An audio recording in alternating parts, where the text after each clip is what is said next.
আমাদের দুর্ভাগ্য যে বেগম খালেদা জিয়ার মতো একজন অভিভাবকত্ব করতে পারেন এরকম নেতৃত্ব আমাদের ছেড়ে চলে গেছেন। আমরা তো গাড়িতে শুধু বসে থাকতাম, কিন্তু উনি তো নেমে বক্তৃতা দিত বিভিন্ন সমাবেশে। একদিনে হয়তো 3টা 4টা বড় বড় সমাবেশে তিনি বক্তৃতা করতেন। ওনাকে কোনোদিন আমি ক্লান্ত হতে দেখে নাই। ওদের হাতে হচ্ছে গোলামীর জিঞ্জির, আমাদের হাতে স্বাধীনতার পতাকা। গোলামীর জিঞ্জির বলতে তিনি বোঝাতে চেয়েছিলেন। জনাব মনিরুল ইমন, আমি প্রথমে আপনাকে জিজ্ঞেস করবো, আপনি নিশ্চয়ই বেগম খালেদা জিয়াকে কাছ থেকে দেখেছেন। আজকের এই বেদনা বিধুর দিনে আপনার কাছ থেকে প্রথমেই বেগম খালেদা জিয়ার সম্পর্কে আপনি তাকে যা দেখেছেন, আপনার কোনো স্মৃতি আমাদের দর্শকদের সাথে শেয়ার করতে চাইলে আমি আমাদের দর্শকরা নিশ্চয়ই আপনার স্মৃতিকে স্বাগত জানাবেন। ধন্যবাদ আপনাকে। এটা আসলে অত্যন্ত মর্মান্তিক এবং বেদনাদায়ক ঘটনা আজকে, যেটা যে সাবেক প্রধানমন্ত্রী, সাবেক বিরোধী দলীয় নেত্রী, বিএনপির দীর্ঘদিনের চেয়ারপারসন বেগম খালেদা জিয়া ইন্তেকাল করেছেন। ইন্না লিল্লাহি ওয়া ইন্না ইলাইহি রাজিউন। তিনি আসলে এর মাধ্যমে বাংলাদেশ একজন জাতীয় ঐক্যের যে প্রতীক হিসেবে বাংলাদেশের যে একজন অভিভাবক, সব দেশের রাষ্ট্রে কেউ না কেউ একটা অভিভাবক থাকেন ক্রাইসিস মুহূর্তে, যে কোনো সংকটের জন্য। কিন্তু বাংলাদেশ এই সংকটে, বাংলাদেশের বিভিন্ন সংকটে, বাংলাদেশের যে বর্তমান পরিস্থিতি, এই পরিস্থিতিতে একজন অভিভাবকের খুবই প্রয়োজন ছিল বেগম খালেদা জিয়ার মতো। কিন্তু আমাদের দুর্ভাগ্য যে বেগম খালেদা জিয়ার মতো একজন অভিভাবকত্ব করতে পারেন এরকম নেতৃত্ব আমাদের ছেড়ে চলে গেছেন। যদিও আল্লাহর মানে ডাকে তিনি সাড়া দিয়েছেন। এটা মৃত্যুতে প্রত্যেকেরই জীবনে মৃত্যু আসবে, সেটার সাথে অন্য কারো হাত নেই। তিনি স্বাভাবিক প্রক্রিয়ায় মৃত্যুবরণ করেছেন। আমরা তার রুহের মাগফিরাত কামনা করি। আমি বিশেষ করে তার রুহের মাগফিরাত করি, আল্লাহ যেন তাকে বেহেশত নসিব করেন। আমি তার সাথে আসলে আমার অনেক রকমের স্মৃতি আছে, অনেক অনেক খুবই কাছে থেকে দেখেছি। আমি আজকে ফেসবুক স্ট্যাটাসে কিছু উল্লেখ করেছি।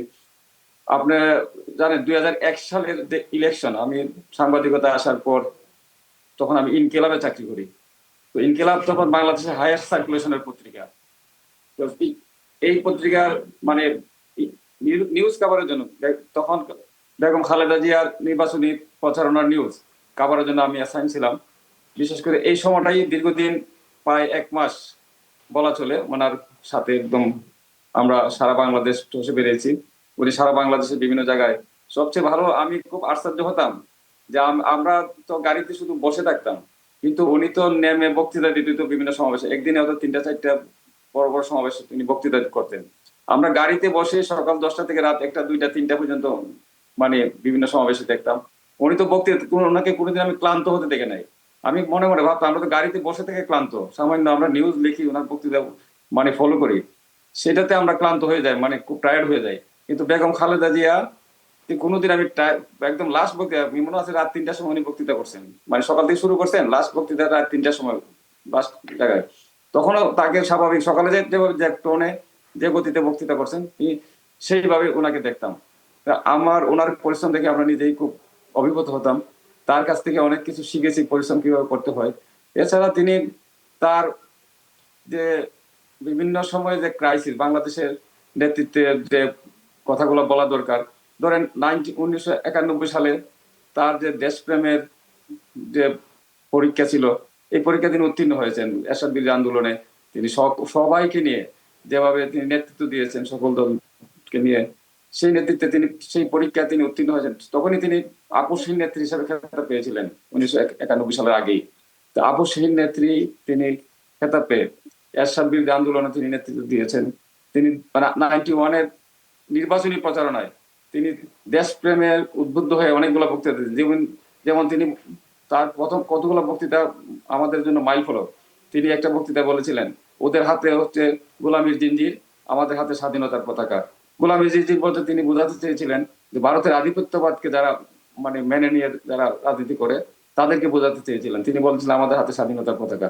শুধু তাই নয়, যখন প্রথম 96-এর ট্রানজিট দেওয়ার জন্য আলোচনা শুরু হয়, বাংলাদেশের উপর দিয়ে ভারতের করিডোর দেওয়ার জন্য আলোচনা শুরু হয়, তখন তিনি একটা বক্তৃতা বলেছিলেন, বুকের তাজা রক্ত দিয়ে হলো সার্বভৌমত্ব বিরোধী ট্রানজিট আমরা রুখে দেব। এই যে দেশ প্রেমের বা দেশের প্রতি যে ওনার কি বলবো প্রেম, দেশের প্রতি সার্বভৌমত্বের প্রতি যে ওনার বিশ্বাস, সেটা এইসব বক্তৃতার মাধ্যমে তিনি প্রমাণ করে গেছেন। শুধু তাই না, বাংলাদেশে যে ফারাক্কাবাদ, আপনারা জানেন, ফারাক্কাবাদকে প্রথম তিনি জাতিসংঘে নিয়ে গেছিলেন। তিনি জাতিসংঘের একটি অধিবেশনে ভাষণে তিনি ফারাক্কাবাদের জন্য জাতিসংঘে নালিশ করেছিলেন। তো বাংলাদেশকে তিনি দেওয়ার জন্য, বাংলাদেশের মানুষের অধিকার প্রতিষ্ঠার জন্য বাংলাদেশের মানুষের মানবাধিকার প্রতিষ্ঠার জন্য, বাংলাদেশের মানুষের ভোটাধিকার প্রতিষ্ঠার জন্য তিনি যে সংগ্রাম করেছেন, মানে লাগাতার যে সংগ্রাম করেছেন, সেই সংগ্রাম অবিস্মরণীয় হয়ে থাকবে বাংলাদেশের ইতিহাসে। মাইল তার কাছ থেকে বাংলাদেশের রাজনীতি, দেশ অনেক কিছু পেয়েছে। তিনি একজন নারী হয়ে যখন বাংলাদেশ বিএনপি যখন ভঙ্গুর অবস্থায়, এরশাদ যখন বিএনপিকে তছনছ করে দেওয়ার অবস্থায়, তখন তিনি একজন নারী হিসাবে, বিধবা নারী হিসাবে উনি মানে ঘর থেকে বের হয়ে এসে একটা দলের হাল ধরেছিলেন। এই হাল ধরে এই দলটাকে তিনি প্রথম ধাপে তিনি ক্ষমতা নিয়ে গেছেন। শুধু তার দেশপ্রেম দিয়ে এই কাজটা করতে সক্ষম হয়েছিলেন। তা আমরা তার দেশপ্রেমের প্রতি অভিজ্ঞতা এবং তাকে কাছে থেকে তার যে মানে দেশপ্রেমের অনেক কথা আমরা শুনেছি, মানে কাছাকাছি অবস্থান থেকে তিনি মানে উনি আমাদেরকে উদ্বুদ্ধ করতেন, মানে দেশপ্রেমের জন্য, মানুষের সাথে কাজ করার জন্য, মানুষকে মানবতা বোঝানোর জন্য এবং মানবাধিকার যাতে কোনোভাবে লঙ্ঘিত না হয় সে বিষয়ে তিনি খুব সোচ্চার ছিলেন বাংলাদেশের মানুষের। আপনি দেখেন উনি যখন ক্ষমতা ছিলেন 91 to 96, তিনি সবসময়, আমি যতটুকু জানি, বিভিন্ন উনি বলতেন বিভিন্ন মানে আন্দোলন হচ্ছে, উনি বলতেন যে কোনো অবস্থায় যেন একটা মানুষ না মরে। মানে আন্দোলন দমন করতে গিয়ে উনি পুলিশকে নির্দেশ দিয়ে, স্বরাষ্ট্রমন্ত্রী বলতেন যে উনি বারবার নির্দেশ দিতেন যে কোনো অবস্থায় একটা মানুষের গায়ে যেন মানুষ যেন নিহত না হয়, সেটা খেয়াল রেখে যেন আন্দোলন দমনের চেষ্টা করা হয় বা আন্দোলন প্রোটেকশন করার চেষ্টা করা হয়।